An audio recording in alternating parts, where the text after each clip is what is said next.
Barabanki Lok Sabha seat का इतिहास। आखिर एक ही बिरादरी पर हर पार्टी को भरोसा क्यों? कथित वीडियो वायरल होने पर मौजूदा सांसद का कटा टिकट। कई दिग्गज नामों पर विचार कर रही भारतीय जनता पार्टी। देश के सबसे बड़े सूबे उत्तर प्रदेश की 80 लोकसभा सीटों में से 51 सीटों पर सत्ताधारी पार्टी यानी भारतीय जनता पार्टी ने अपने उम्मीदवार घोषित कर दिए हैं। हालांकि इन 51 सीटों में से एक सीट बाराबंकी लोकसभा सीट है, जहां पर फिलहाल मामला फंस गया है और इसकी वजह बने हैं वर्तमान बीजेपी सांसद उपेंद्र सिंह रावत। दरअसल बाराबंकी लोकसभा सीट पर भारतीय जनता पार्टी ने बीते शनिवार को प्रत्याशी के नाम का ऐलान कर दिया था। पार्टी ने मौजूदा सांसद उपेंद्र सिंह रावत पर एक बार फिर से भरोसा जताते हुए प्रत्याशी बनाया था, यानी बीते रविवार से उनका एक कथित वीडियो वायरल हो गया, जिसके बाद बीजेपी नेता ने खुद ही चुनाव लड़ने से इनकार कर दिया।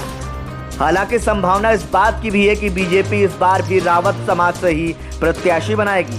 फिलहाल बीजेपी इस पर खामोश है। इन सबके बीच बीजेपी के लिए सबसे बड़ी चुनौती है डैमेज कंट्रोल करने की। बाराबंकी लोकसभा में रावत बिरादरी की संख्या सबसे ज्यादा।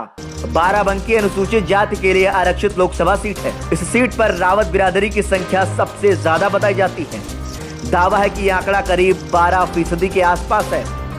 इसी वजह से पार्टी कोई भी हो, प्रत्याशी रावत समाज से ही होता है। बता दें कि समाजवादी पार्टी, भारतीय राष्ट्रीय कांग्रेस, भारतीय जनता पार्टी और बहुजन समाज पार्टी इसी समाज के उम्मीदवार के साथ चुनावी मैदान में उतरती हैं। 11 बार रावत समाज के कब्जे में रही लोकसभा। बाराबंकी में 47 साल के राजनीतिक इतिहास में 11 बार रावत समाज के सांसद बने हैं, यानी सन 1977 से शुरू हुआ यह सिलसिला अभी भी जारी है। हालांकि साल 2009 में कांग्रेस के टिकट पर पीएल पुनिया सांसद बने थे, जो कि गौतम बिरादरी से आते हैं। लेकिन साल 2014 में एक बार फिर से रावत समाज के ही सांसद चुने गए। साल 2014 में प्रियंका सिंह रावत ने जीत दर्ज की थी।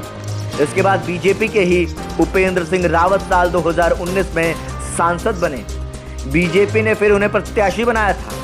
साल 2019 के चुनाव में सपा बसपा अलायंस के प्रत्याशी राम सागर रावत दूसरे नंबर पर रहे थे।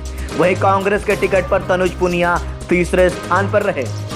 उधर वीडियो वायरल होने के बाद सांसद उपेंद्र रावत ने चुनाव न लड़ने का ऐलान कर दिया है।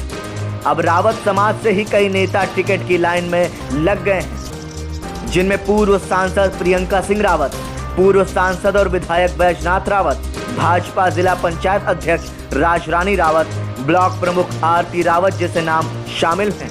बता दें कि साल 1980 में बाराबंकी सीट आरक्षित हुई थी। उसके बाद से साल 2009 तक रावत बिरादरी का ही सांसद रहा। इसके बाद एक बार फिर साल 2014 से ही रावत समाज का ही प्रतिनिधित्व रहा है।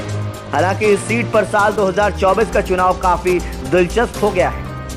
उपेंद्र रावत के अपने नाम वापस लेने से ऐसे में बीजेपी को नए प्रत्याशी की तलाश है। विधानसभा वार देखें तो जिलों की 5 सीटों में रामनगर, जैतपुर और बाराबंकी सदर सीट समाजवादी पार्टी के कब्जे में है। अभी तक बसपा और सपा की ओर से सीट पर कोई उम्मीदवार घोषित नहीं किया गया है। ऐसे में निगाहें इस ओर भी हैं। बाराबंकी लोकसभा से कौन कौन रहा सांसद? बाराबंकी लोकसभा से साल 1952 से 57 तक कांग्रेस के मोहनलाल सक्सेना सांसद रहे।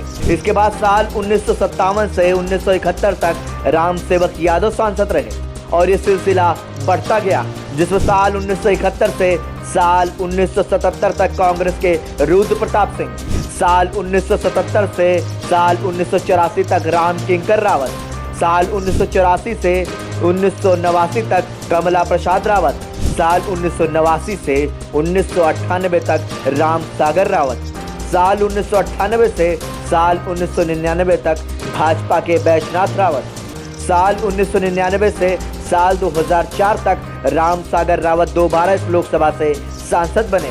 वही साल 2004 से साल 2009 तक कमला प्रसाद रावत भी दूसरी बार इस लोकसभा से सांसद बनने में कामयाब रहे। इसके बाद साल 2009 से साल 2014 तक कांग्रेस के पीएल पुनिया सांसद रहे। साल 2014 से साल 2019 तक भारतीय जनता पार्टी की नेता प्रियंका सिंह रावत सांसद बनने में कामयाब रही और साल 2019 से साल 2024 तक भारतीय जनता पार्टी के नेता उपेंद्र सिंह रावत सांसद हैं। ब्यूरो रिपोर्ट, संदेश वाहक।